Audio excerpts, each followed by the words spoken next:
너희 개헌안을 보니 네가 갑자기 마음에 들어졌어라는 사람 대한민국 국민 중에 한 명도 안 나올 겁니다. 국민의힘이 여기다 시간 쓰는 거는 자기들 시간 날리는 행위인데 이걸 하겠다고 전부 다 막 토론회하고 하는 거 보면 제가 참 개탄스럽습니다. 그 정도 전략적 마인드가 없이 신선도름 하고 있는 거예요.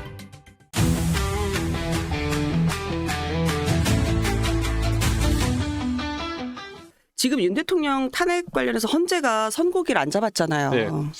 그런데 언제쯤 이제 선고가 날 거라고 전망을 하고 저는 계세요? 21일, 28일이 유력한데요. 네. 21일 가능성이 높다고 봤는데 28일도 가능하다는 생각이 듭니다. 21일 가능성이 높다고 보신 이유가 있으실까요? 사실 지난주에 나왔어야죠. 그런데 그 구속 취소라는 돌발 상황에서 약간의 냉각기를 헌재가 가지겠다 생각한 것 같은데 민주당이 흥분한 거 보니까 민주당도 뭐 좀 지연된다는 소식을 들은 모양입니다. 네. 그런데 제가 봤을 때는 헌재가 아마 20일, 28일 중에 선택할 텐데 그래도 21일에 하는 게 낫다. 21일 날 하든 28일 날 하든 결과는 조기 대선 출마를 하셨으니까 이제 생각하시고 출마를 하셨으니까 예. 인용이 될 거다라고 보시는 거죠. 100% 인용된다고 봅니다. 100% 된다. 예, 8대 0입니다, 무조건. 8대 0이다. 지금 되게 막 해석이 분분해서 뭐 만장일치 끌어내기 위해서 숙고 중이다. 아니면 좀 내부적으로 조금 얘기가 좀 변화가 있다. 뭐 하도 얘기가 많아가지고요. 이게 탄핵이란 게 뭐 대한민국 국민들이 많이 겪어보진 않았지만 네. 2017년으로 돌아가 봐도 네. 그때도 탄핵 한 며칠 앞두고는 뭐 기각될 거다, 무슨 각하될 거다 이런 얘기 루머 퍼뜨리는 사람들 많았거든요. 근데 그때야말로 실질적인 첫 번째 탄핵이니까 노무현 대통령 탄핵은 제껴놓고 그때 사람들도 긴가민가했죠. 이런 최순실 씨 사태 정도의 일로 탄핵될 수 있느냐. 그런데 해보니까 되잖아요. 그럼 지금 상황이 그때보다 중하냐 아니냐 봤을 때는 훨씬 중하거든요. 박근혜 대통령이 뭐 군대를 동원했습니까? 뭐 쿠데타를 일으켰습니까?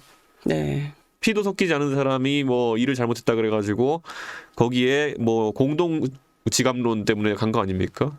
그럼 저는 이번에는 무조건 8대 0 이용일 수밖에 없죠. 8대 0일 수밖에 없다.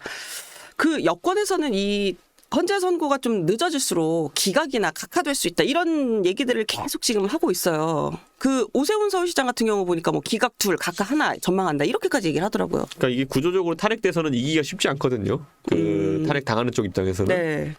그러니까 그 안에서 후보라도 우선 되기 위해 가지고는 그 결집된 탄핵 기각을 믿고 싶은 사람들. 네. 표에 소구해야 되는 상황이기 때문에 그렇게 하는 건데요. 표에 소구하기 위해서 그렇게 얘기를 그렇죠. 한다. 정상적인 상황이라면은 그런 판단을 할 수가 없죠. 그 정도의 판단력이면은 대통령이 하면 안 되죠. 그게 진심으로 만약에 기각이나 각하일 거라 믿어가지고 그렇게 얘기하는 거면은 대통령 선거 나오면 안 되죠. 그러니까 정치적 수사다. 지지층을 좀 더 결집하기 위해 뭐 이른바 경선을 겨냥한 진짜 대통령을 아끼고 진짜 기각이나 각하를 믿어가지고 하는 사람이면요. 지금 쥐죽은듯이 숨어 있을 겁니다. 네. 그 나와가지고 기각이네 각하네 이렇게 얘기하시는 분들 뭐 인용이네 얘기하시는 분들은 다 대선에 뜻이 있는 분들입니다. 그럼 이거 하나 여쭤볼게요. 만약에 21일이 유력할 거라고 말씀을 하셨는데 28일이 될 경우에 이재명 대표 공직선거법 2심이 26일로 예정이 돼 있잖아요. 이것도 이렇게 순서가 바뀌면 조기 선거를 가령 뭐 말씀하신 대로 인용이 된다면 치르는데 변수로 작용할 수 있을까요? 작용하죠. 왜냐하면은 대법원은 이 1심, 2심 같은 경우는 이재명 대표가 지연 전술을 펼치기 위해 가지고 뭐 증인 신청도 뭐 이렇게 하고 했잖아요. 사실을 다투는 사실심이기 때문에. 그런데 대법원은 법률심이기 때문에 최대 3개월 만에 판결을 내리게 되어 있고 대법원이 그냥 마음 먹으면은 2달 만에 내릴 수도 있는 거예요. 그렇죠. 예.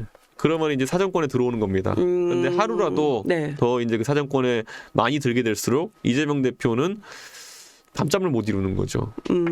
예. 예를 들어 선고 기일이라도 잡아버리면은 대선 전에. 그러면 선거에 아주 큰 악영향을 줄 수밖에 없기 때문에 지금 이재명 대표는 머리가 아픈 겁니다. 지금 헌재 이 판결 승복 여부가 지금 막 정치권에서 화두예요.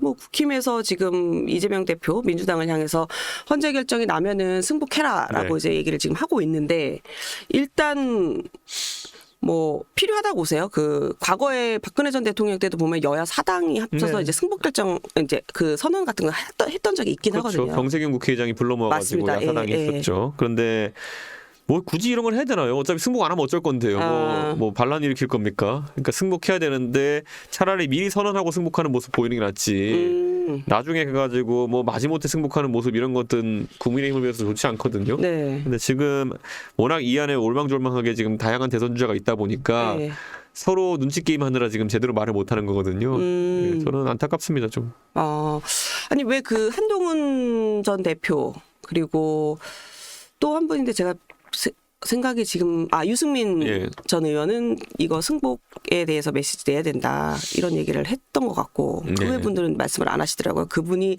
당내의 역학구도의 그런 영향을 좀 받아서 이렇게 입장의 차이가 있다고 보시는 거예요. 저는 탄핵 찬성에 적극적으로 나섰던 분들은 네. 지금 그런 입장이 당의 주류적 입장이 되길 바라는 것일 거고요. 네.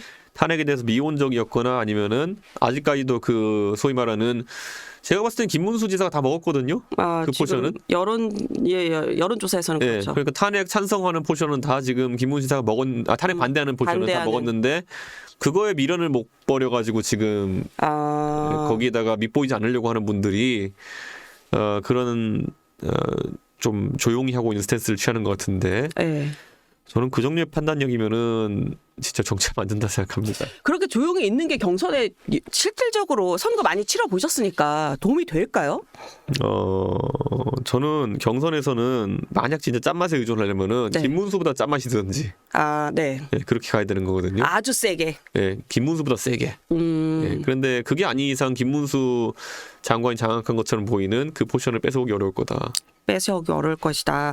그러면은 지금 여론조사에서는 뭐 얘기 나온 김에 먼저 여쭤보면 김문수 지사가 지금 어쨌든 노동 장관이 어쨌든 지금 1위를 달리고 있잖아요. 여권 네. 내에서는. 그러면은 조기 대선이 가령 확정이 된다면 이 여론조사 지지율의 판이 바뀌지는 않을 거라고 보세요. 이게 이제 구속 취소가 되면서 꼬인 거죠. 네. 예, 윤석열 대통령이 어쨌든 관저에서 쫓겨나서 이제 사저로 가시겠죠. 네. 그게 아크로비스타죠. 그럼 아크로비스타에 가면은 윤석열 대통령이 사실상 자기 집에 올 수 있는 사람과 올 수 없는 사람을 정하겠죠.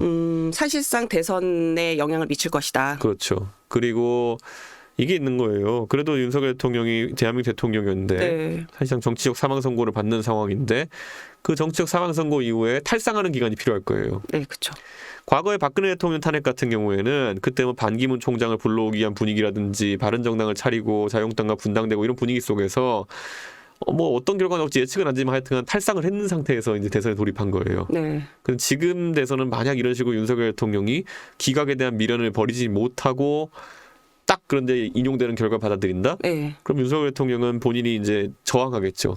저항할 걸로 보세요. 그리고 저항하는 대통령을 옆에 두고 매몰차게 이제 버리지 못한다는 얘기를 하는 사람들이 생길 수밖에 없는 게 그렇게 해서 전통적 보수층의 지지를 받으려고 하는 대선 후보가 있거든요. 예. 그러면은 그게 이제 사실상 탈상을 하지 못하고 이제 경선을 마무리해야 되는 그런 상황이 되는 거죠.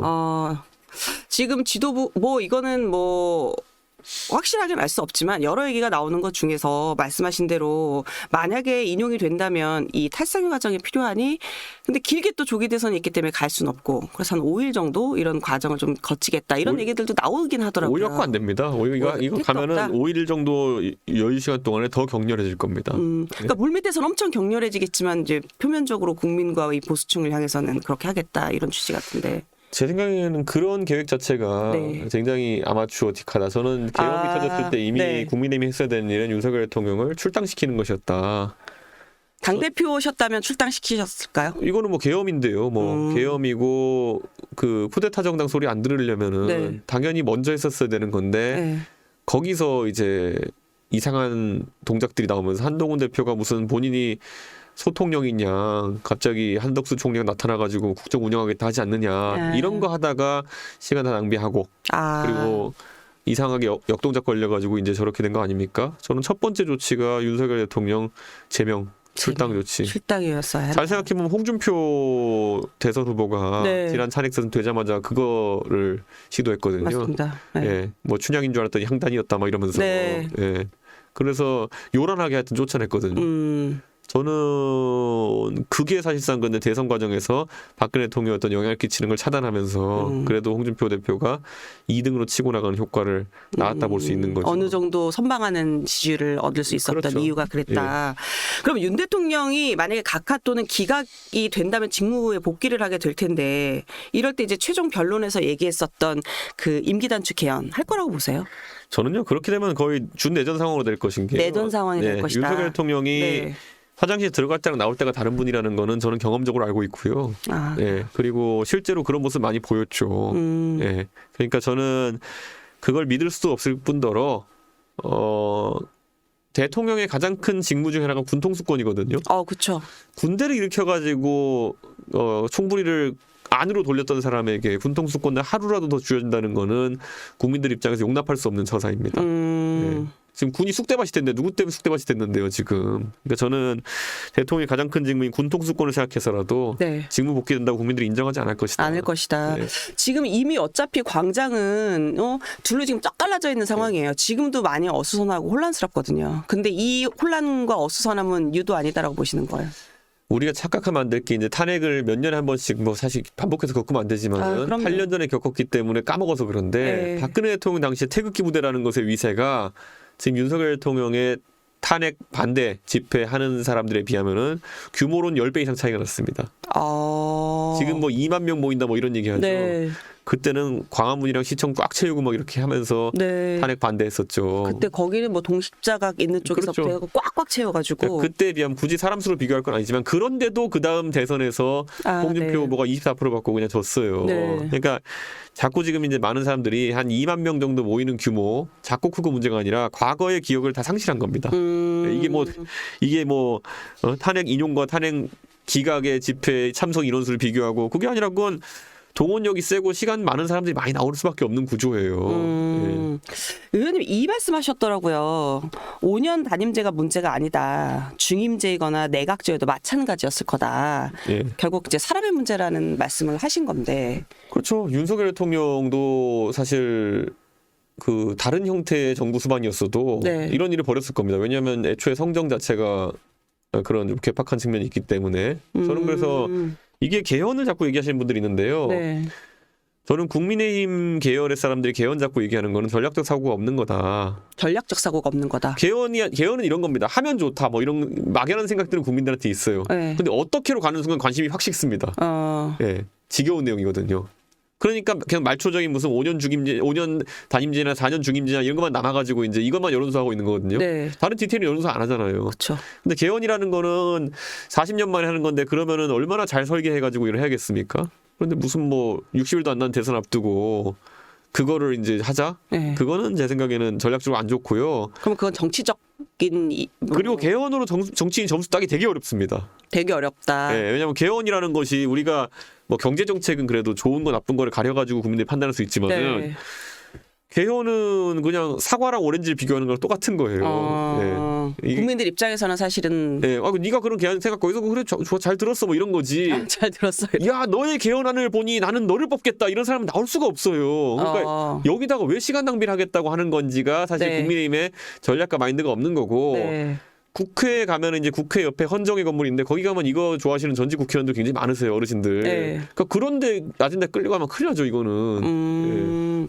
아니 그러면 저는 이제 의원님 그 말씀을 하셨길래 사람의 문제를 그러면 어쨌든 시스템을 조금 보완해서 이게 네. 안정적인 그 국정 운영을 좀 해보자는 취지로 이제 개헌이 나왔다라고 네. 생각을 해서 그럼 이 시스템적 보완이 안 되면 의원님 생각하시는 이 해법은 저희가 사람한테만 의지해서 개헌을 하더라도 정말 의지가 있고 선한 대통령이 나와가지고 내 권력을 줄이는 방향으로 네. 임기 초에 개헌하는 게 유일한 개헌의 가능성이지. 1년 전에. 예, 지금 우가우가 해가지고 사람들이 모여서 개헌하자 민주당이 안 받고요. 네. 사람들이 관심이 없습니다. 그래서는 개헌에 대한 논의는 네. 당선된 이후에 하는 거지. 네네. 당선되기 전에 개헌 갖고 아까 말했듯이 너희 개헌안을 보니 네가 갑자기 마음에 들어졌어라는 사람 대한민국 국민 중에 한 명도 안 나올 겁니다. 그러니까 이거는 국민의힘이 여기다 시간 쓰는 거는 자기들 시간 날리는 행위인데 이걸 하겠다고 전부 다 막 토론회하고 하는 거 보면 제가 참 개탄스럽습니다. 그 정도 전략적 마인드가 없이 신선도름하고 있는 거예요. 이 의원님 이제 출마가 공식화됐으니까 이제 향후 경쟁자가 될 분들에 대해서 좀 얘기를 해볼 텐데 이 여권 잠룡 관련해서 좀 여쭤볼게요. 윤 대통령 구속 취소된다면 이제 국민의힘 이제 잠룡들이 이제 멘붕에 빠졌다 이렇게 말씀을 하시면서 야구에서 이제 일루주자가 역동작 걸린 상황을 말씀을 하셨어요. 근데 그러면 지금 나온 후보 중에 누가 가장 역동작이 세게 걸렸다고 보세요? 뭐 저는 한동훈 대표 나와가지고 뭐 책도 팔고 이렇게 해보려다가 역동작 세게 걸렸죠. 뭐 이제 할 수 있는 게 없잖아요. 오늘 지금 우리 녹화하고 있는데도 경북대학교 강연이나 갔다고 이제 기자들이 전해주던데 네. 뭐 가서 거의 앞에 집단적으로 반대 시위하고 있다고 하는데 예, 이게 행동이 굉장히 제약될 겁니다 앞으로. 뭔가 특별하게 돌파구를 찾을 만한 게 없다. 그러니까 이런 거잖아요. 그 한 정치인이 정치 입문을 비대위원장과 당대표로 했다고 하는 네. 거는 굉장히 이미 많은 기회가 주어진 겁니다. 아, 그렇죠. 근데 그 기회에서 성과가 나지 않았다? 그럼 그 다음에는 험난할 수밖에 없는 것이고 일례로 한동훈 대표에 비해서 전혀 스펙이나 아니면 이력에 비해서 뒤처질 것이 없는 황교안 대표가 그렇게 무너졌어요. 총선 한번 거하게 말아드시고 그 다음에 부정선거에 빠져가지고 이제 정치권에서 언저리에 계신 거거든요. 네. 그런데 한동훈 대표는 뭐 똑같이 법무부 장관에 그 정권의 상대적으로 젊은 법무부 장관에 네. 당대표를 하고 근데 선거 그냥 깔끔하게 지고 네. 시원하게 지고 아. 이게 이력의 다잖아요. 그럼 여기서 한동훈 대표가 어떤 이유로 지금까지 숨겨놨지만 일부러 보여주지 않는 능력이 있어가지고 갑자기 보여주지 않는 한 그건 좀 약간 애매하죠. 실적이 없으니까. 이 유승민 전 의원이 박근혜 전 대통령 이 탄핵 당시 배신자 프라임에 이제 세게 걸렸단 말이에요. 근데 지금 한동훈 전 대표도 지금 이제 윤석열 대통령 이 탄핵 국면에 지금 배신자 프라임에 세게 걸려 있는 상황인데 이게 공교롭게 이제 보수 진영에서 좀 반복이 되고 있는데 이게 보수 진영만의 어떤 그런 그 내부적 구조의 특징이 있는 걸까요? 아니면 우연이라고 봐야 될까요? 유승민 의원이 배신자 프레임 때문에 고생한다고 하는 거는 네. 사실 유승민 의원도 그렇게 믿는지는 모르겠지만은 저희 이 나는 정치인이다 오셔서 네. 아직까지도 그걸로 좀 고생을 하고 계시다고 그거는 말씀하시더라고요. 본인의 정치에 관련된 문제를 너무 하나로 퉁치려고 하는 그런 경향성에서 나올 수 있는 생각이에요. 아, 하나로 퉁치려고 하는 경향성이요? 사실 배신자 프레임에 걸리려면 걸릴 사람 얼마나 많습니까? 뭐 원희룡 장관은 그때 바른정당 안 했습니까? 오세훈 시장은 바른정당 안 했습니까? 그 배신자 프레임에 걸렸다는 것 자체가 네. 그 다음에 그분들은 뭐 다른 방향으로 돌파하려고 해서 돌파해낸 거고 네. 거기 프레임에 걸린 거는 그것 때문인지 아니면 다른 이유인지는 생각해 봐야 되는 거죠. 유승민 전 의원이 다른 뭐 말씀하신 뭐 원희룡 전 장관이나 뭐 등등처럼 뭐 이준석은 뭐 바른정당 안 했습니까? 뭔가 돌파하려는 개인의 어떤 그 액션이나 노력이 좀 있었어야 된다고 보시는 거예요. 애초에 배신자 프레임이라는 게 없는 걸 수도 있어요. 그러니까 사람들이 없는 거일 수도 있다. 그러니까 이런 거잖아요. 사람들이 상투적으로 그냥 얘기하는 것도 있어요. 어떤 정치인에 대해서. 네. 뭐 이준석한테 싸가지론 같은 거 얘기하잖아요. 그런데 뭐 이준석은 뭐 여자가 싫어한다. 그런데 동탄맘들이 사는 동탄에서 되잖아요. 그러니까 그런 거는 그렇게 가면은 그냥 그다음부터는 그냥 가십성 얘기지. 네. 이게 실제와 가십성 얘기는 다른 거거든요. 돌파해냈으니까. 그러니까 동탄에 가보니까 동탄맘들이 기혼 여성들은 저한테 전혀 적대감도 없고 네. 예, 기혼 여성들은 레디컬 페미니즘이나 이런 데 거리를 두거든요. 그러니까 그런 걸 잘 시그널을 받아들여야 되는 건데 배신자는 박근혜도 까먹은 사람 많은데 어떻게 배신자는 분이 아직까지 살아있을 수 있겠습니까? 그거는 그러니까 냉정하게 지금 젊은 세대가 박근혜를 어떻게 합니까? 8년 전에 그 탄핵되신 분인데 지금 20대는 잘 몰라요. 네. 어릴 때 이름이나 들어봤겠죠. 그러니까 그 영향력은 벗어난 건데 왜 지금 아직까지 그거에 계속 대한 거기에 고민을 하느냐. 왜냐면 그 종교가 계속 이제 여러 집회를 좀 주도하고 있어요. 네. 그래서 지금 그 말씀 하셨더라고요. 부적절하다. 네. 정치와 종교는 분리돼야 된다. 사실 정교 분리는 뭐 계속 아주 거슬러 올라가면서부터 얘기가 나왔던 건데 근데 지금 그렇지 못하고 있는데 특히 보수 진영에서 이 보수 진영에서 전광훈 목사는 어떤 존재라고 평가하세요? 저는요 차라리 기독교회가 네. 다른 나라처럼 기독교 계열 정강 정책을 가지거나 기독교 계열 정책을 펴는 정치인을 응원하겠다라는 네. 어떤 종교적인 관점을 순수하게 드러냈으면은 차라리 모르겠어요. 그런 분들이 원내에 들어와서 활동하는 거에 대해서 지지하겠다. 아니 근데 이 윤석열 대통령을 지지한다고 하는 전광훈 목사 또는 뭐 전광훈 목사가 지금 기독교계에서 내쳐지긴 했지만 네. 그런데 어쨌든 기독교계의 반응이라고 하는 거는 말 그대로 좀 이해가 안 가는 부분이 있거든요. 예를 들어서 대선 토론 때부터 이렇게 손바닥에 왕자 쓰고 나오고 기독교와는 별 관계가 없어 보이는 네. 그리고 주변에 막 도사들이 넘쳐나고 이런 분인데 이분을 지금 기독교에서 밀겠다고 하는 게 어떻게 그러면 하다못해 종교 정치라도 제대로 하는 것이냐. 그러니까 이건 천천히 이권이거든요. 네. 네. 저는 그래서 오히려 마음에 들지 않습니다. 예를 들어서 다른 나라에서 있는 그런 기독교나 이런 것들이 정치에 영향을 미치려는 것처럼 뭐 어떤 사회적인 논쟁에 대해 가지고 어떤 입장이냐. 낙태 논쟁에 대해서 어떤 입장이냐 네. 이런 걸 바탕으로 해서 종교 집단이 지지를 정하는 것만 상관없는데 이건 순 보면 윤석열 대통령은 기독교적 관점에 봤을 때 진짜 비판할 구석이 많은 분이에요. 네. 근데 이제 제가 예전에 심심해가 챗 GPT에다가 네. 윤석열 대통령을 이슬람 율법에 따라 비판해줘 이런 것도 해봤거든요. 아 그래요? 그 뭐라고 나오던가요? 이슬람 율법에 따르면 윤석열 대통령은 거의 굉장히 뭐 이런 표현이 적절할지 모르겠지만은 부도덕한 사람이에요. 예. 그리고 뭐 술 줘가지고 뭐 그런 것도 시작해가지고. 네. 그리고 성경 말씀에 따라서도 그렇게까지 저는 뭐 아주 곧대로 살고 있는 분은 아닌 것 같다는 생각이 들고 하다못해 제가 그래서 챗GPT에 삼강오륜에 따라서 비판해줬는데 삼강오륜도 그렇게 잘 지키는 분이 아니에요. 삼강오륜이 보면 뭐 군신유의, 네. 뭐 신하와의 관계를 제대로 하고 앉아 있나, 부자 유친, 뭐 그렇게 살갑게 뭐 가족들을 관계하는 것 같지도 않고 이분을 종교적 관점에서 저는 그렇게 종교계가 미는 거는 사실 이율배반이다.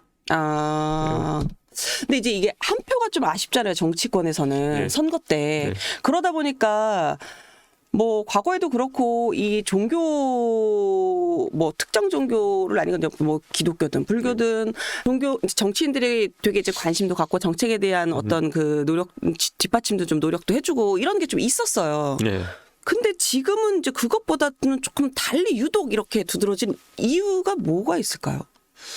글쎄요, 저는 이 보수 집단이 과거 노무현 대통령에게 대선을 진 뒤에 이회창 총재가 본인들이 봤을 땐 최고의 스펙을 가진 경기고 서울대 법대 출신이 그쵸, 그때는 어떻게 뭐 거의 다 된 것처럼 알고 고졸 출신 있었죠. 노무현에게 졌냐? 뭐 저는 알 것 같은데 그때 그걸 몰랐던 사람들이 원인은 우리가 거리의 정치, 아스팔트 정치를 너무 몰라서 그렇다. 그래서 우리 분위기 타자 그래가지고 끌어들인. 그렇다고 갑자기 뭐 관료 출신이 아니면 교수 출신의 보수 정치인들이 어디 가서 갑자기 그런 조직화를 하겠어요. 그러니까 기조직화돼 있던 두 가지를 끌어들이죠. 안보단체. 그때는 뭐 그 서정갑 대령부터 시작해가지고 이런 분들, 안보단체 하시는 분들, 그 다음에 그 교회. 하나는 조직력이고 하나는 돈이고 이렇게 해서 끌어들인 거죠. 그래가지고 이 둘이 이제 들어왔는데 안보단체로 활동하시던 분들이 나이가 드셔가지고 은퇴하셨고 교회에게만 남은 것이죠.